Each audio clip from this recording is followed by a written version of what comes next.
نماز ہے، یہ وہی نماز ہے جس نماز کے بارے میں کائنات کے امام صلی اللہ علیہ وسلم نے اس حال میں جب محمد الرسول اللہ صلی اللہ علیہ وسلم موت و حیات کے کشمکش میں تھے، جب رسول کائنات صلی اللہ علیہ وسلم موت و حیات کے کشمکش میں تھے، ایسی حالت کے اندر کائنات کے امام صلی اللہ علیہ وسلم کی زبان اطہر سے نکلتا ہے، زبان اطہر سے نکلتا ہے الصلاح الصلاح الصلاح او ما ملکت ایمانکم، خبردار میری امت کے مردو، خبردار میری امتیو، نماز کو مت چھوڑنا، نماز کا خیال رکھنا، نماز کا خیال رکھنا اور اپنے ماتحتوں کا خیال رکھنا۔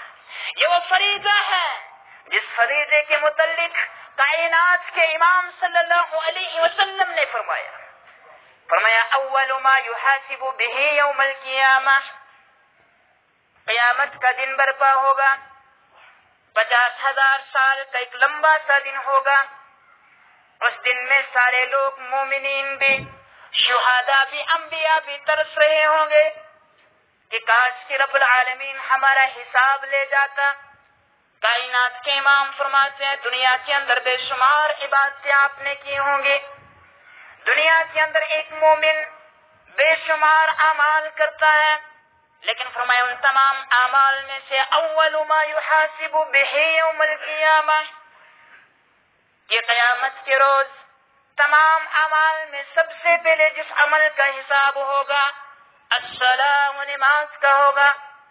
بس جس کی نماز درست نکلی اس کے سارے معاملات درست کر دیے جائیں گے، اور جس کی نماز میں کوتاہی ہو، جس کی نماز میں کوتاہی ہو اس کا کوئی بھی معاملہ درست نہیں ہو سکتا، سارے معاملات اور ساری عبادات اس کی بگاڑ دی جائیں گی۔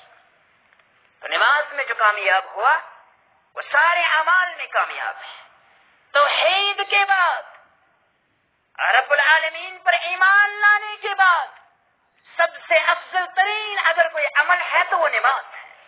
لیکن افسوس کی بات ہے، حسرت ہے آج کے مسلمانوں پر، مسلمان گھرانوں پر، مسلمان نوجوانوں پر، مسلمان مردوں پر اور مسلمان خواتین پر، جتنی ہی زیادہ اس فریضے کی فضیلت ہے، جتنی ہی زیادہ اس کی عظمت ہے، اتنا ہی اسے ترک دیا جا رہا ہے، اتنا ہی اس سے غفلت برتی جا رہی ہے۔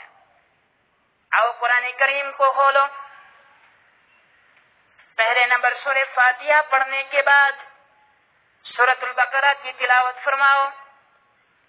رب العالمین فرماتا ہے الف لام میم، حروف مقطعات کے بیان کرنے کے بعد فرمایا ذالک الکتاب لا ریب فیہ، یہ وہ کتاب ہے جس کتاب کی تم تلاوت کر رہے ہو، جس کا پہلا صفحہ، پہلا ورق تم نے کھولا ہوا ہے، اس کتاب میں تمہارا خالق کہتا ہے ذالک الکتاب لا ریب فیہ، اور لوگوں یہ وہ کتاب ہے جس کتاب کے اندر شک کرنے کی گنجائش نہیں، جس کتاب میں جو کچھ بھی لکھا ہے وہ حق ہے اور وہی ہے رب العالمین کی طرف سے، کہیں بھی آپ کو اختلاف نہیں دکھے گا، ایک نقطے کی غلطی بھی آپ کو نظر نہیں آئے گی۔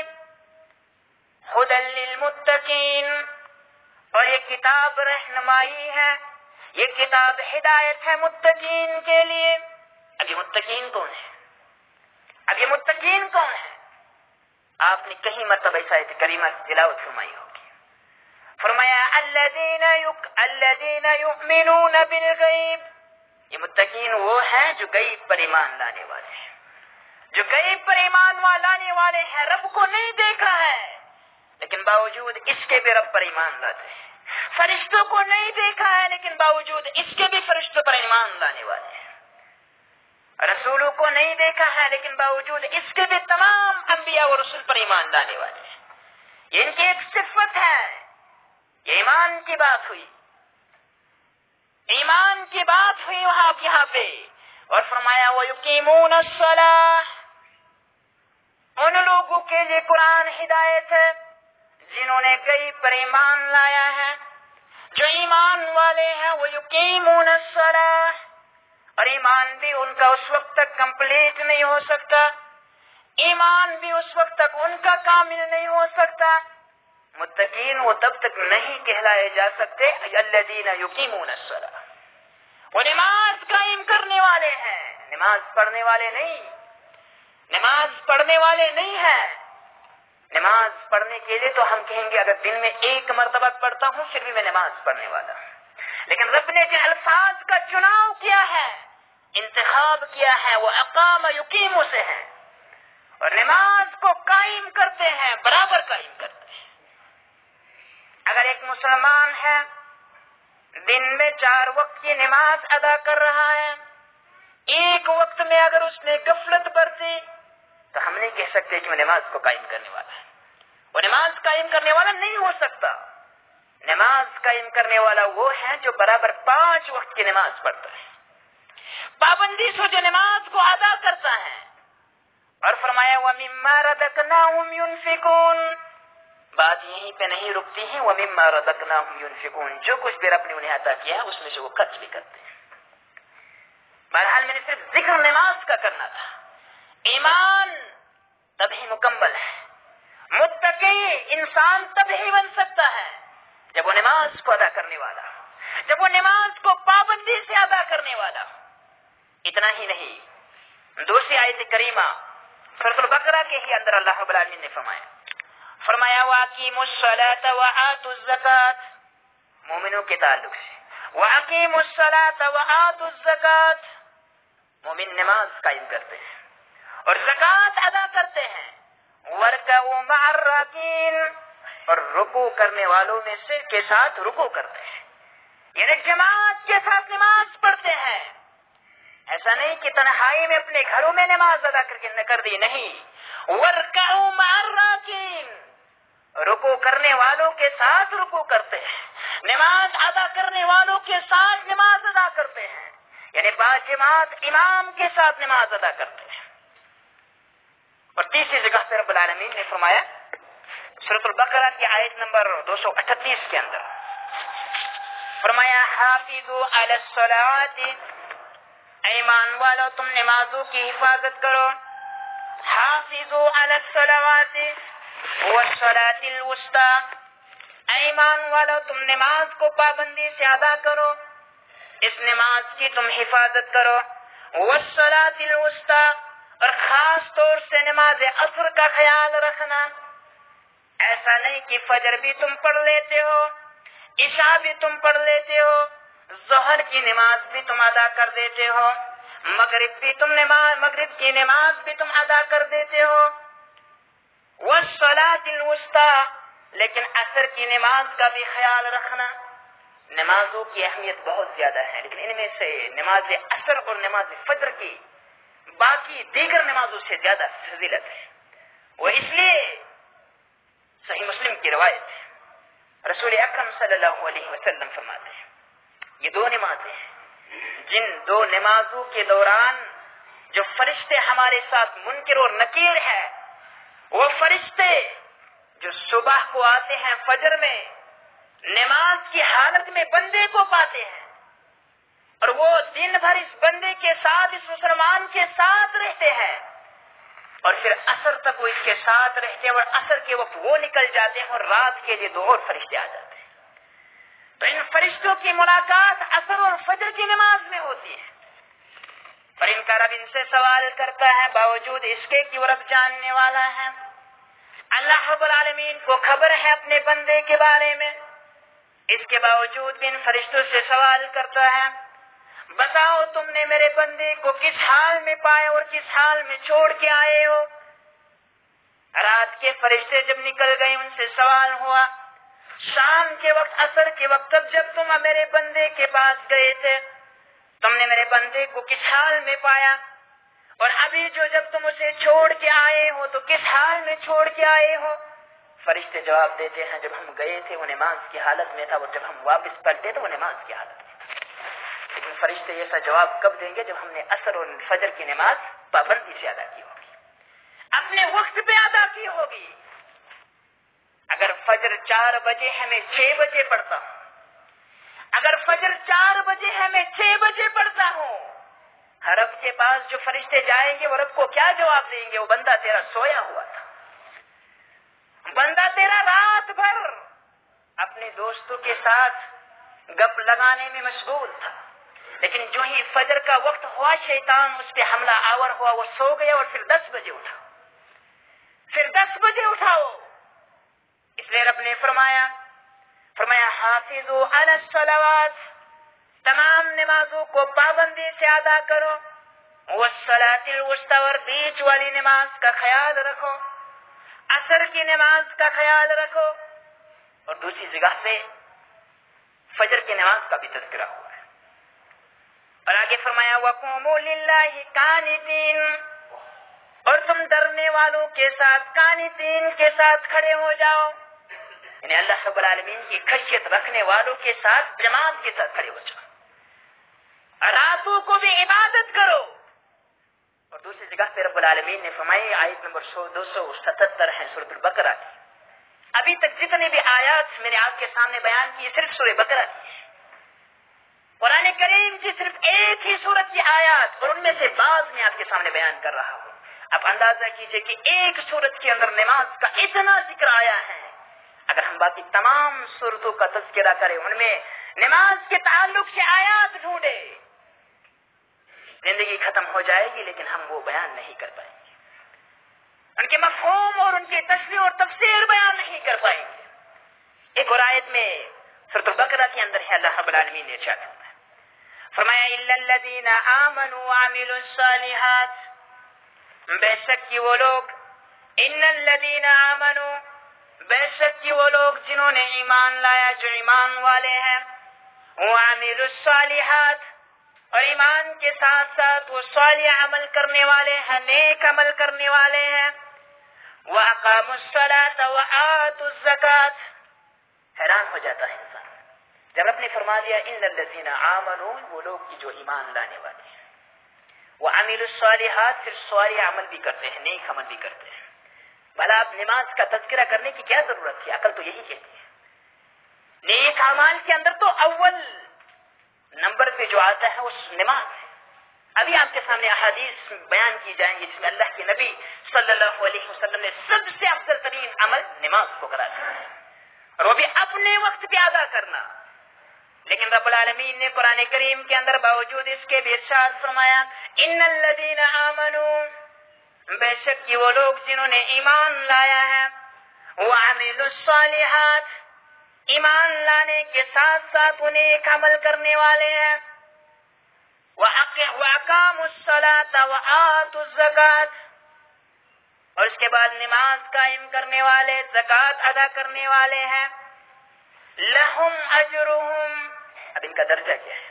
لَهُمْ أَجْرُهُمْ عِنْدَ رَبِّهِمْ، اگرچہ دنیا والے تو یہی کہیں گے، یہ اپنی تجارت کو بند کر کے مسجد میں چلا گیا، اپنی دکان کو بند کر کے گاہکوں کو واپس بھیج کے مسجد کے اندر چلا گیا، اس نے اپنی تجارت کا نقصان کر دیا، اپنے مال کا نقصان کر دیا۔ لیکن رب نے فرمایا ہے، اللہ نے فرمایا لہم اجرہم عند ربہم، ان کا اجر تو ان کے رب کے پاس یہ ہے، لہم اجرہم عند ربہم جنات، ان کے رب کے پاس ان کا اجر یہ ہے کہ اللہ انہیں جنت عطا کرے گا۔ اللہ سے دعا ہے کہ اللہ ہم سب کو جنت نصیب فرمائے۔ اور فرمایا ولا خوف علیہم ولا هم يحزنون، اور اس دن نہ یہ خوف زدہ ہوں گے، نہ یہ ڈرے ہوئے ہوں گے، انہیں کوئی بھی غم نہیں، کوئی بھی غم نہیں ہوگا۔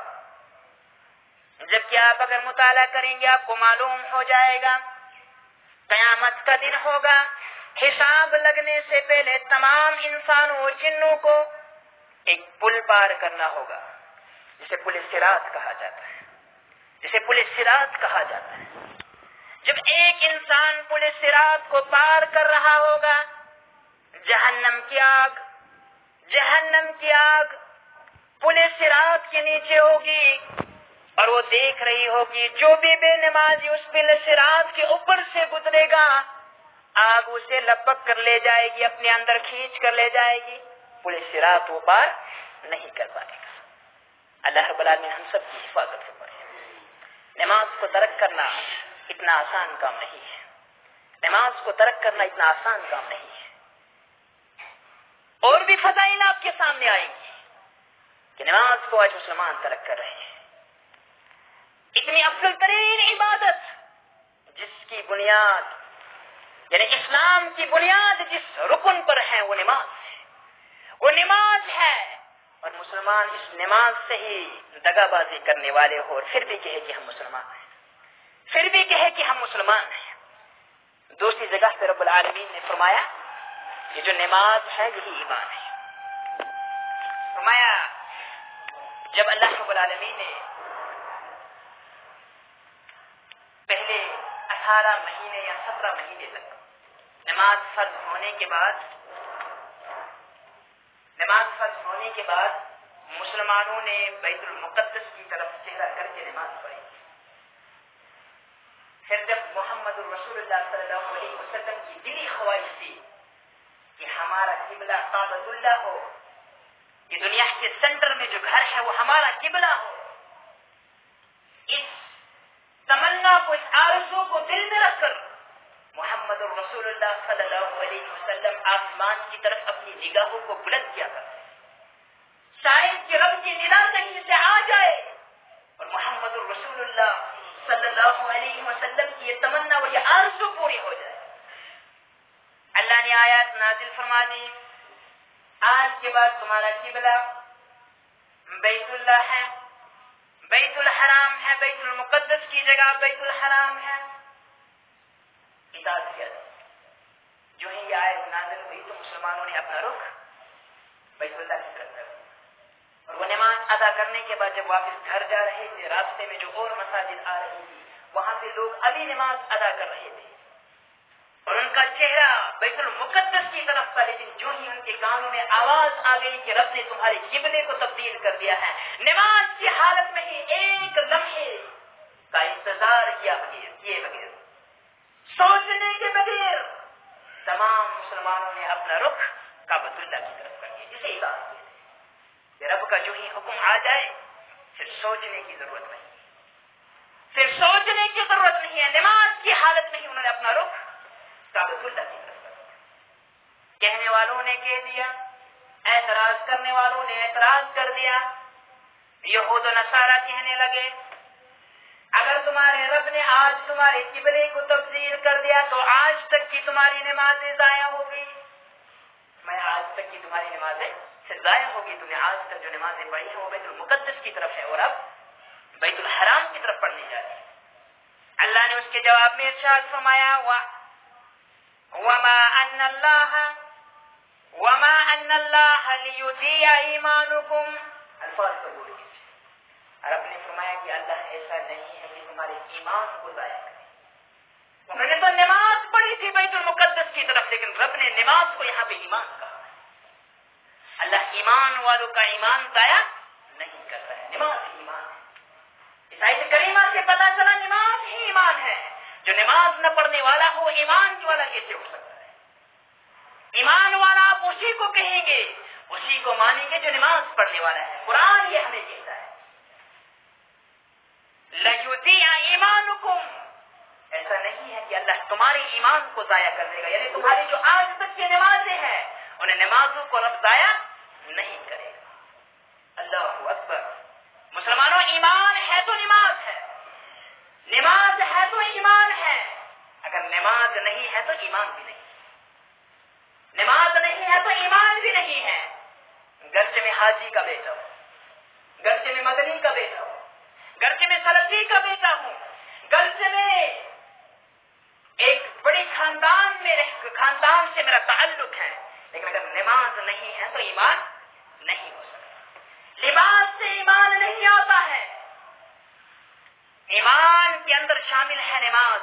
جب تک نماز مکمل نہیں ہے مسلمان کہنے کا حق نہیں رکھتے ہیں۔ اللہ نے نماز کو یہاں پہ ایمان کہا ہے، اور پھر سورۃ المؤمنین کے اندر رب العالمین نے تذکرہ کیا۔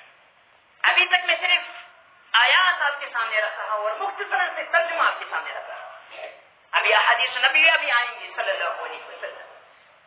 اللہ رب العالمین سورۃ المؤمنین المومنین کے اندر فرماتے ہیں قد افلح المؤمنون، تحقیق ایمان والے کامیاب ہو گئے. قد افلح المؤمنون، تحقیق ایمان والے کامیاب ہو گئے. اب ایمان والے کون ہیں؟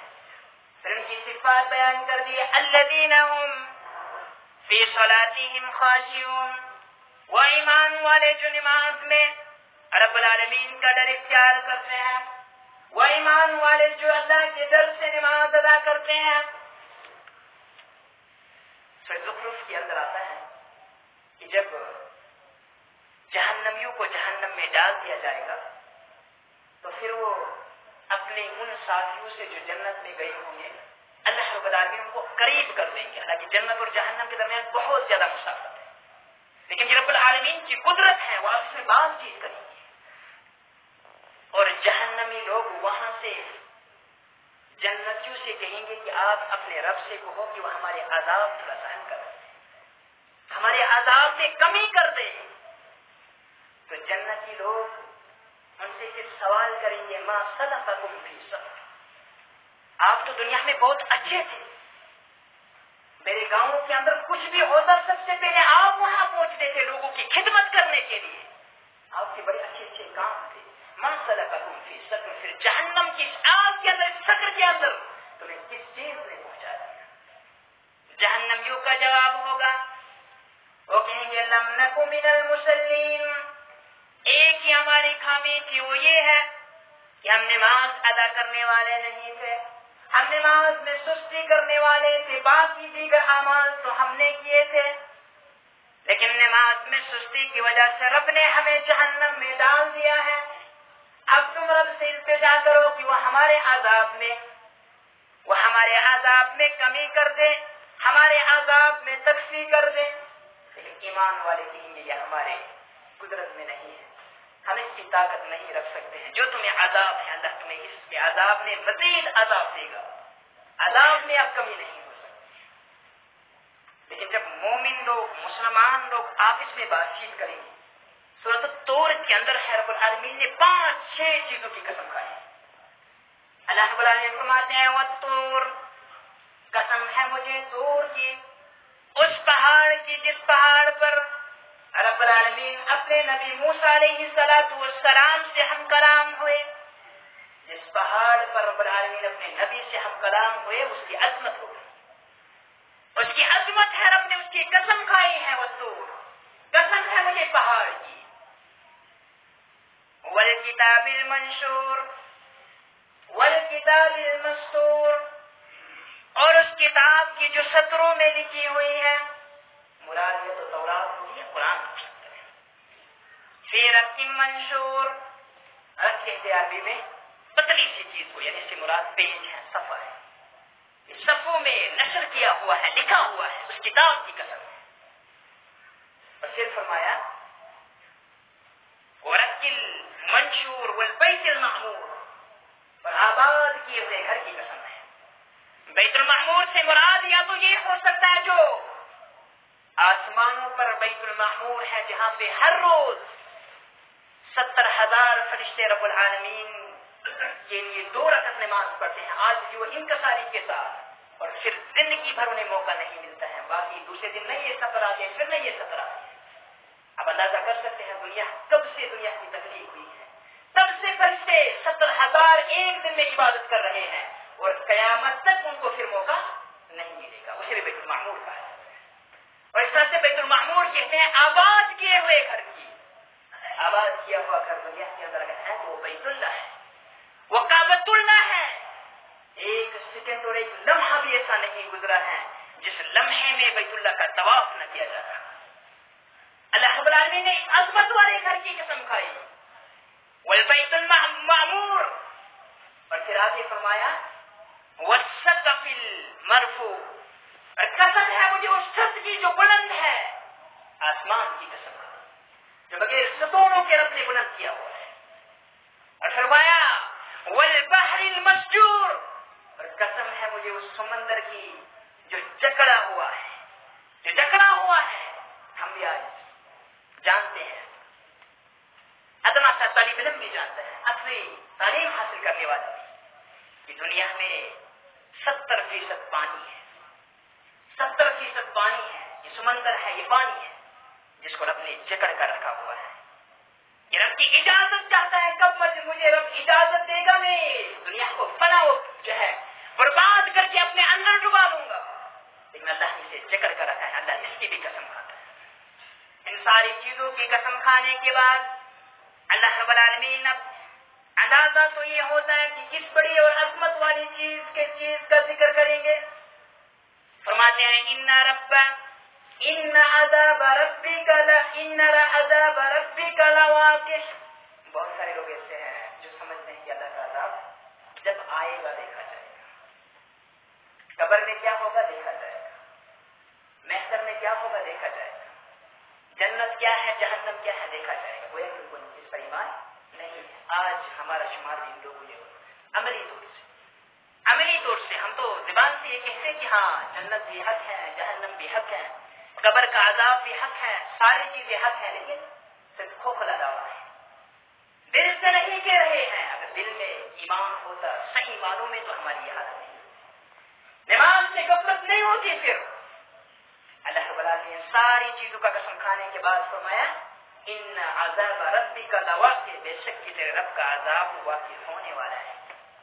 ما لہ من دافع، کوئی نہیں ہے جو اس اللہ کے عذاب کو روک سکے. ہے کوئی دنیا کے اندر جس عذاب کو روک سکے؟ کوئی بھی نہیں ہے جو اس عذاب کو روک سکے. شاید سورۃ القیامہ کے اندر ارشاد فرمایا کلا اذا بلغت التراق. کہیں دفعہ میں نے آپ کے سامنے آئے تھے، جب ایک مرنے والا مرنے لگتا ہے اس کی روح نرخرے تک پہنچ جاتی ہے، اس کی روح گلے تک پہنچ جاتی ہے، منہ کے بالکل قریب پہنچ جاتی ہے. اب روح نکلنے والی ہے. وکیل من راق، دنیا میں پریشانیاں آتی تھی پیروں کا رخ کرتے تھے، تعویذ دینے والوں کے پاس تم جایا کرتے تھے. یہ بہت بڑا ظلم ہے، یہ بہت بڑا ظلم ہے. نماز ترک کرنے سے بھی بڑا ظلم ہے تعویذ دینا، نماز ترک کرنے سے بھی بڑا ظلم ہے اپنی حاجات غیر اللہ کے پاس لے جانا. ارے مسلمانوں، نماز پڑھنے والے بن جاؤ. صحیح مسلم کی روایت ہے. ہم سمجھتے ہیں آج ہم پہ جادو ہوا ہے، ہم کہتے ہیں آج ہم پہ جادو ہوا ہے، ہمارے ساتھ کسی نے دشمنی کی ہوئی ہے. پھر ان دھوکے بازوں کے پاس، ان کاہنوں اور عرافوں کے پاس جاتے ہیں جو ہمارے اس گمان کو مزید بڑھا دیتے ہیں. ہمارے ساتھ جو دھوکہ نہیں کرتے ہیں ان کے پاس جا کر اللہ کے نبی نے ارشاد فرمایا صلی اللہ علیہ وسلم نے فرمایا جب بھی کوئی شخص رات کو سوتا ہے فجر کے قریب شیطان اس کے پاس جاتا ہے، جن اس کے پاس جاتا ہے اور اس کی گودی کے پاس 3 گراہیں لگا دیتا ہے. اور فرمایا جب ایک مومن اور مسلمان پھر بیدار ہوتا ہے فجر کے لیے، جب وہ نیند سے اٹھتا ہے اور پھر وہ دعا پڑھتا ہے، اس کی ایک گرہ کھل جاتی ہے، ایک گرہ کھل جاتی ہے. پھر وہ نماز کے لیے وضو بناتا ہے، اس کی دوسری گرہ کھل جاتی ہے. پھر وہ نماز ادا کرتا ہے، 3 کی 3 گرہ کھل جاتی ہے. لیکن مسلمان جب 10 بجے تک سونے والا ہو، اس پہ جادو نہیں ہوگا تو پھر کیا ہوگا؟ خود بے خود تو جادو ہوتے جا رہا ہے، جنات کا اثر تو ہوتے جا رہا ہے. ایک دوسری روایت کے اندر ہے کہ فجر کی نماز کے لیے جو نہیں اٹھتا ہے، جو سویا ہوا رہتا ہے، یہاں تک کہ فجر کا وقت ختم ہو جائے، شیطان اس کے اعضائے جسم پہ پیشاب کر کے چلا جاتا ہے. کتنے مسلمان ہو گئے ہمارے مجموعے میں اس وقت؟ مجھے معاف کیجیے، آگے کہنے کی ضرورت نہیں ہے، آپ سمجھ گئے. جن نے فجر میں اللہ کے لیے اپنی نیند کو قربان نہیں کیا. حالانکہ حالت تو یہ ہے اس وقت نوجوانوں کی، میرے دوستوں کی، میرے ساتھیوں کی، جو فجر کے قریب تک بیٹھے رہتے ہیں، فیس بک میں اور واٹس ایپ پہ مشغول رہتے ہیں. لیکن جو ہی فجر کا وقت قریب آنے والا ہے، شیطان ان پہ حملہ آور ہو جاتا ہے. پھر 10 بجے تک 11 بجے تک سوتے رہتے ہیں. یہ حالت ہے آج مسلمانوں کی. اللہ رب العالمین نے فرمایا پھر پوچھو جب تمہاری روح نکل رہی ہے اس وقت تم جاؤ ان کی روح کے پاس، بلاؤ ساری دنیا کے تمام جادوگروں کو. اگر وہ تمہیں ایک سانس دے سکتے ہیں، ایک سانس اگر وہ تمہیں مزید دے سکتے ہیں، نہیں دے سکتے، کچھ بھی طاقت ان کی نہیں ہے. اور یہی فرمایا سورۃ الطور کے اندر ما له من دافع، جب رب کا عذاب آتا ہے اس عذاب سے کوئی بھی روکنے والا نہیں ہے، باپ بھی بچے کے کام نہیں آئے گا۔ یہ ماں جو دنیا میں بچے کے لیے اپنی آنکھوں سے آنسو بہاتی ہے اور خون بھی بہاتی ہے، یہ ماں بھی اس وقت رب کے عذاب سے نہیں بچا سکتی، یہ بیمار ہے جب تک رب کے عذاب سے نہیں بچا سکتی۔ اگر کوئی چیز بچانے والی ہے وہ اپنے اعمال ہے، وہ اپنے اعمال ہے، توحید ہے اور نماز کی پابندی ہے، نماز کی پابندی ہے۔ اور پھر اللہ رب العالمین نے آگے بے شمار چیزوں کا تذکرہ کرنے کے بعد فرمایا فویل للذین، فویل صرف ہلاکت ہے ان لوگوں کے لیے جس دن کو جھٹلاتے ہیں، جس دن کو جھٹلاتے، اس عذاب کو جھٹلاتے ہیں۔ پھر ایمان والوں کا تذکرہ ہوتا ہے، ایمان والوں کا تذکرہ ہوتا ہے، اور یہ بھی بتایا گیا ہے اس سورۃ کریمہ کے اندر، فرمایا یوم یدعون الی نار جہنم دعا، جس دن کی ان گنہگاروں کو، نماز میں غفلت کرنے والوں کو، نیک اعمال نہ کرنے والوں کو، ایمان نہ لانے والوں کو، یوم یدعون، ان کو دھکیلا جائے گا الی نار جہنم، جس جہنم کا تذکرہ تمہارے رسول نے تمہارے سامنے کیا تھا، رب نے اپنے کلام پاک کے اندر کیا تھا، لیکن ہم کہتے تھے کب ہوگا، دیکھا جائے گا۔ اللہ فرماتا ہے اس جہنم کی طرف جب لوگوں کو دھکیلا جائے گا، تیزی سے دھکیلا جائے گا اور کہا جائے گا هذه النار التي كنتم به تكذبون، یہی وہ نار ہے، یہی وہ جہنم ہے، یہی وہ آگ ہے جس آگ کو تم جھٹلایا کرتے تھے، جس عذاب کو تم جھٹلایا کرتے تھے۔ افسحر ھذا، دنیا میں جب رسول تمہارے سامنے آیا تم نے کہا یہ ساحر ہے، یہ جادوگر ہے، یہ مجنون ہے، یہ پاگل ہے۔ آج رب تم سے کہہ رہا ہے کہ افسحر ھذا ام لا تبصرون، آج بتاؤ کیا یہ سحر ہے، کیا یہ جادو ہے جس آگ میں تمہیں ڈالا جا رہا ہے، جس جہنم میں تمہیں دھکیلا جا رہا ہے، کیا یہ جہنم بھی آگ ہے، کیا یہ جہنم بھی جادو ہے، اسے بھی تم جادو کہو گے، ام لا تبصرون، یا پھر تمہیں دکھائی نہیں دیتا، یا پھر تمہیں دکھائی نہیں دیتا۔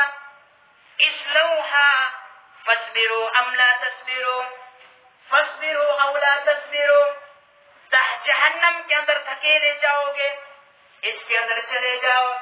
فاصبروا، دنیا کے اندر تمہیں کہا گیا تھا واستعینوا بالصبر والصلاۃ، ارے لوگوں جب بھی تکلیف آئے کہ رب سے مدد مانگنا نماز کے ذریعے سے، صبر کے ذریعے سے، لیکن تب صبر نہیں ہوتا تھا، ذرا سی تکلیف پہ رب سے رشتے کو توڑ دیتے تھے، ذرا سی مشغولیت میں مساجد سے تم اپنا منہ موڑ لیتے تھے۔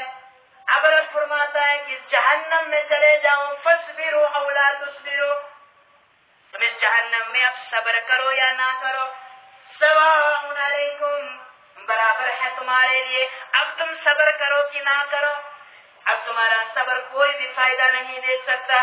دنیا میں اگر صبر کیا ہوتا، تکلیف پہ، پریشانیوں پہ صبر کیا ہوتا، رب العالمین سے اپنے رشتے کو مضبوط رکھا ہوتا، اللہ رب العالمین کے لیے نمازوں کو ادا کیا ہوتا، فجر میں اپنی نیند کو قربان کر کے مسجد میں گئے ہوتے، 5 وقت کی نماز ادا کی ہوتی، مشغولیت میں نہ پڑے ہوتے، فضول گپوں میں نہ پڑے ہوتے۔ ارے تمہیں تو قرآن دیا گیا تھا جس کا تم مطالعہ کرتے، جس کا تم علم حاصل کرتے، لیکن باوجود اس کے بھی یہ امت محمد صلی اللہ علیہ وسلم جسے قرآن عطا کیا گیا، لیکن اس کے باوجود بھی اپنا ٹائم، اپنا وقت فضول باتوں میں، بیسوں میں گزار رہے ہیں۔ قرآن دیا گیا ہے تمہیں، اپنا وقت نکالو، اس قرآن کو پڑھو۔ فرمایا تم صبر کرو کہ نہ کرو تمہارے لیے برابر ہے، سواء علیکم، تمہارے لیے برابر ہے، انما تجزون بما کنتم تعملون، آج جزا کا دن ہے۔ دنیا میں جب تم برے اعمال کیا کرتے تھے اس وقت تو چند لمحات کے لیے تم لطف اندوز ہو جایا کرتے تھے، چکھ لو آج ان لمحات کا مزہ۔ دنیا میں تم نے رب کو اپنی یادوں سے غافل رکھا، مسجدوں کو آباد نہیں کیا، نمازوں کو پابندی سے ادا نہیں کیا. انما تجزون بما کنتم تعملون. آج تو ہم کہتے ہیں کہ دل میں ہمارے ایمان ہے, نماز پڑھنے کی کیا ضرورت, نیک اعمال کرنے کی کیا ضرورت, دل میں ہمارا ایمان ہے. لیکن اللہ نے فرمایا بما کنتم تعملون, یہ اس چیز کا بدلہ ہے جسے جو تم دنیا میں کیا کرتے تھے, تمہارے اعمال اور حدود کا یہ بدلہ ہے. اس عمل کے بدلے تم جہنم میں ہو. اور ایمان والوں کا تذکرہ ہوتا ہے, میں وہ تفصیل سے بیان نہیں کروں گا. پھر جنتی لوگ جب جنت میں ہوں گے, ان کو رب العالمین اپنی اولاد کے ساتھ, اگر اولاد بھی جنت میں ہو, والدین بھی جنت میں ہو, رشتہ دار بھی جنت میں ہو, سب کو رب العالمین آپس میں ملا دیں, سب کو آپس میں ملاقات ہوگی. پھر وہ تکیے لگا کر ایک دوسرے سے باتیں کریں گے. اور اللہ رب العالمین نے سورۃ الطور کے اندر ہی فرمایا وَأَقْبَلَ بَعْضُهُمْ عَلَى بَعْضٍ يَتَسَاءَلُونَ, ایک دوسرے کی طرف اپنا چہرہ کر کے وہ سوال کریں گے, ایک دوسرے سے سوال کریں گے, پوچھیں گے کس پر, کن اعمال کی بنیاد پر, کن اعمال کی بنیاد پر تمہیں آج یہ جنت نصیب ہوئی ہے. وہ جواب دیں گے قالوا انا كنا قبل في اهلنا, ہم تو آج سے پہلے دنیا کے اندر اپنے رویال کے بارے میں رب العالمین سے ڈرتے تھے. قالوا انا كنا قبل في اهلنا خاشعين, دنیا کے اندر ہم اپنے رویال کے معاملے میں رب العالمین سے ڈرتے تھے. بچے کو کون سی ڈگری دینی ہے, اس وقت بھی ہمیں رب العالمین کا ڈر ہوتا تھا. ہم اسے قرآن کی تعلیم پہلے نمبر پہ دیتے تھے, دیگر مشاغل میں بعد میں اسے بھیجتے, پہلے نماز کی تعلیم دیتے تھے. اور اللہ رب العالمین کا ڈر ہمیں اپنے گھروں میں تھا, اپنے اہل و عیال کے بارے میں تھا. اسی لیے رب العالمین نے آج ہمیں اپنے اہل و عیال کے ساتھ جنت میں کھڑا کر دیا ہے. جنت میں سب کے سب ہیں, وہ اس لیے ہے کہ دنیا میں انہوں نے ڈر, اپنے اہل و عیال کے بارے میں اللہ سے ڈرتے تھے, اپنے بیٹے کے بارے میں اللہ سے ڈرتے تھے, بچی کے بارے میں اللہ سے ڈرتے تھے, ماں کے بارے میں اللہ سے ڈرتے تھے. کہیں ایسا نہ ہو کہ میری ماں عذاب کی مستحق بن جائے, کہیں ایسا نہ ہو میرے ننھے بچے عذاب کے مستحق بن جائے. ہمیں رب کا ڈر تھا جس کے عوض میں, جس کے بدلے میں رب نے آج ہمیں سب کو جنت میں جمع کیا ہے. ہم یہ اللہ سے مانگتے ہیں کہ اللہ بھی ہم سب کو جنت میں جمع کرتے ہیں. لیکن یہ تب ممکن ہے انما تجزون بما کنتم تعملون, جب عمل کرو گے دنیا کے اندر, جب عمل کرو گے دنیا کے اندر. تو وہی بات رب نے بیان فرمائی واستعینوا بالصبر والصلاة انها لکبیرۃ الا علی الخاشعین. دنیا کے اندر تمہیں مشکلات آئیں گی, ان میں تم صبر کرنا نماز کے ذریعے سے, اللہ کی مدد مانگنا نماز کے ذریعے سے اور صبر کے ذریعے سے. وَإِنَّهَا لَكَبِيرَةٌ, اور اس چیز کو تم آسانی سے مت لینا, یہ نماز بھی معمولی سی چیز نہیں ہے, اور صبر کرنا بھی آسان نہیں ہے. إِنَّهَا لَكَبِيرَةٌ, بے شک یہ بہت بڑا ہے, بہت بھاری ہے. إِلَّا عَلَى الْخَاشِعِينَ, سوائے ان لوگوں کے جو رب العالمین سے ڈرتے ہیں, جو اللہ سے ڈرتے ہیں, ان کے لیے نماز بھاری نہیں ہے, ان کے لیے فجر میں سونا بھاری پڑتا ہے, ان کے لیے دن میں مشغول ہونا بھاری پڑتا ہے. لیکن جو اللہ سے نہیں ڈرتے ہیں ان کے لیے نماز بھاری ہے. اب دیکھ لیجیے, اب بالکل ٹھیک ہے, ہاتھ میں موبائل لیا, آپ بیٹھے ہوئے ہیں, اذان ہوئی, نماز کا وقت ہو گیا, آپ کے ساتھ ہی مسجد میں نماز ادا کر کے واپس آ گئے, آپ سوئے ہوئے تھے, لیٹے ہوئے تھے, موبائل میں مشغول تھے. یہ نماز آپ کے لیے بھاری بن گئی, یہ نماز آپ کے لیے بھاری بن گئی ہے. انها لکبیرۃ الا علی الخاشعین, یہ ہلکی صرف ان لوگوں کے لیے ہے جو رب سے ڈرنے والے ہیں. ہمیں اللہ سے ڈرنے والا بننا ہے. اور یہ بھی آپ کے سامنے بات آ گئی کہ جب تک نماز نہیں ہے تب تک ایمان بھی نہیں ہو سکتا ہے. ابو ہریرہ رضی اللہ تعالیٰ عنہ حدیث کے راوی ہیں, صحیح مسلم کی روایت, بیان کرتے ہیں کہ اللہ کے رسول صلی اللہ علیہ وسلم نے فرمایا الا ادلکم علی ما یمحو اللہ بہ الخطایا, کیا میں تمہیں وہ چیزیں نہ بتاؤں جن کے ذریعے سے تمہاری خطاؤں کو رب معاف کر دے اور تمہارے درجات کو اللہ بلند کر دے.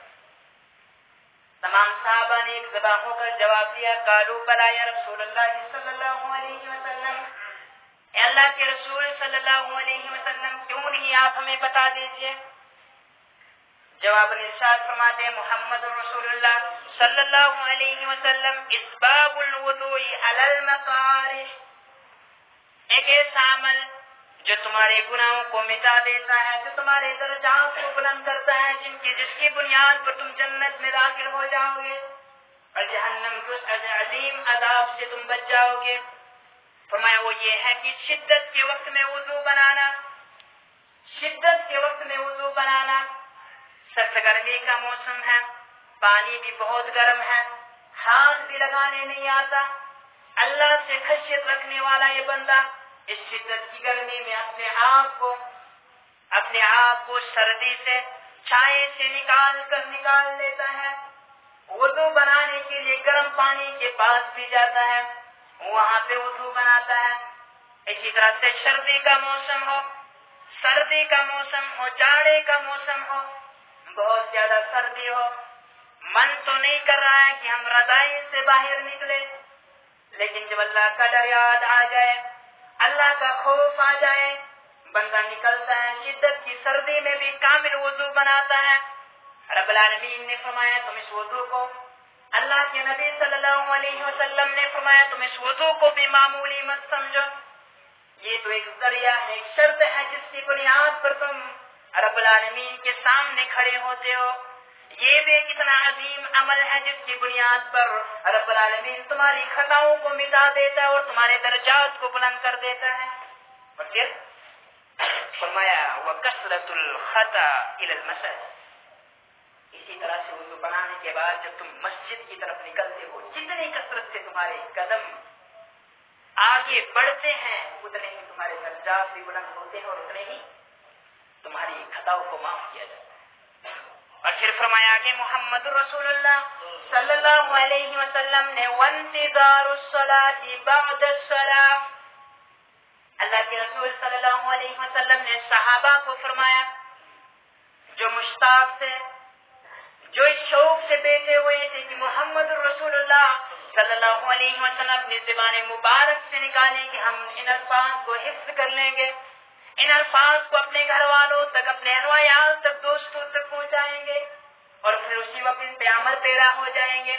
فرمایا ایسے اعمال جن کی وجہ سے تمہاری خطاؤں کو مٹا دیا جائے گا، جن کی وجہ سے تمہارے درجات کو بلند کیا جائے گا، وہ یہ ہے کہ انتظار الصلاة بعد السلام، جب تم ایک نماز ادا کر لو اس کے بعد دوسری نماز کا انتظار کرنا۔ ظہر کے لیے مسجد میں بیٹھ گئے، آپ کو خالی وقت ملا ہے، کام باقی کوئی نہیں ہے، آپ نے مسجد میں انتظار کیا، عصر کا انتظار کیا، یہ بھی ایک ایسا عمل ہے جس کی وجہ سے درجات کو بلند کیا جاتا ہے۔ لیکن ہے افسوس آج تو مسلمانوں کی حالت یہ ہے، انتظار کرنا تو دور کی بات ہے، وقت ہونے پر بھی مسجد میں نظر نہیں آ رہے، اور بھی بہت ساری حدیث آپ کے سامنے ذکر کرنے کے لیے وقت ہو چکا ہے۔ ابھی تک صرف میرے سورۃ البقرہ کی آیات ہی آپ کے سامنے رکھی نماز کے بعد، اور آپ نے سنا، باوجود اس کے بھی ہم نماز نہ پڑھ رہے ہیں، باوجود اس کے بھی ہمیں ڈر نہیں ہے اپنے روایات کے بارے میں، میرا بچہ نماز پڑھ رہا ہے، میری ماں نماز پڑھ رہی ہے، میرا بیٹا نماز پڑھ رہا ہے، میرے ساتھی نماز پڑھ رہے ہیں، دوست نماز پڑھ رہے ہیں کہ نہیں؟ دوست بھی وہی ہوتا ہے جو آپ کو راہ راست پر ہے، اس کی دوستی آپ کے لیے دوستی نہیں ہے، وہ تمہارا دوست نہیں ہے جو تمہیں اللہ رب العالمین کی یاد سے غافل کرتے ہیں۔ مسلمانوں، میرے نوجوان ساتھیوں، میرے دوستوں، ہمیں محاسبہ کرنے کی اشد ضرورت ہے اور واقعیت اسلام کے اندر آنے کی اشد ضرورت ہے۔ کل یہ کلاس چل رہی ہے انٹرنیشنل لیول پہ، 5 بجے سے 6:30 بجے تک کلاس چلتی ہے۔ کل کی کلاس میں سنن ترمذی کے حوالے سے ایک قول عمر بن خطاب رضی اللہ تعالی عنہ کا میں نے اپنے اساتذہ سے سنا۔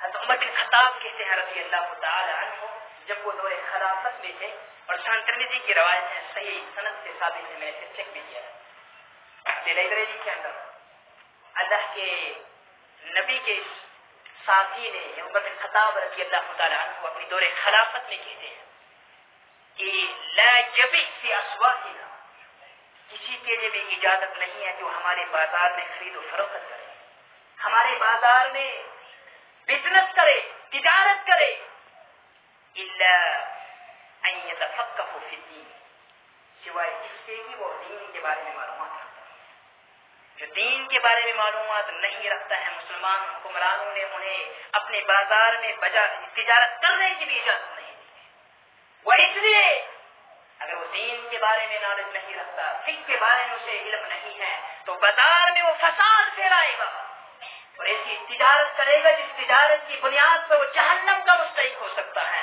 اس لیے عمر بن خطاب رضی اللہ تعالیٰ عنہ نے یہ تعلیم کی اہمیت کی اصلاح اس کے اندر، جس کی وجہ سے ان کے درجات دنیا میں بھی بلند ہوئے تھے اور آخرت میں ان کے درجات بلند ہوں گے انشاءاللہ تعالیٰ۔ مسلمانوں، نوجوانوں، کس قدر ہمیں علم حاصل کرنے کی ضرورت ہے۔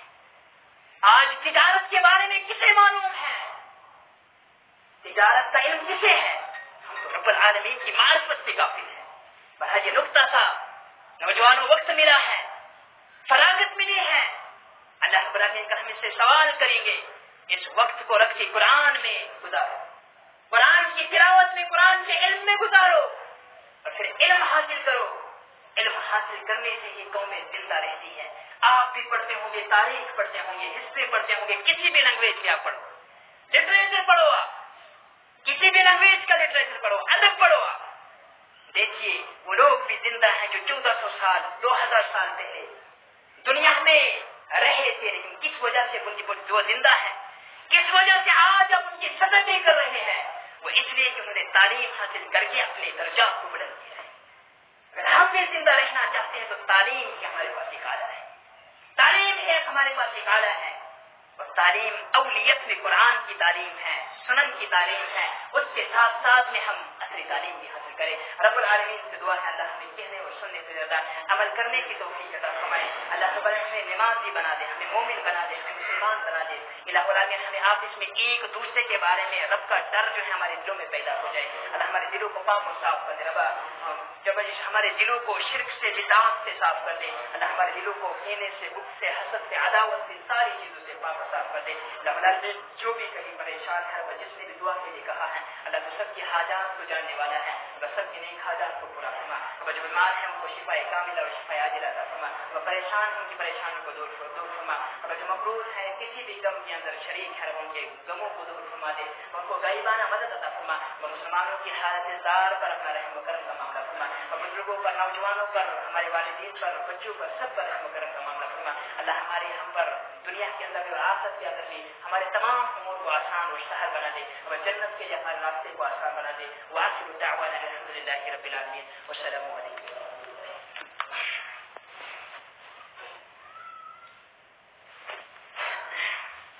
الحمد لله وحده والصلاة والسلام على من لا نبي بعده وعلى آله وصحبه أجمعين۔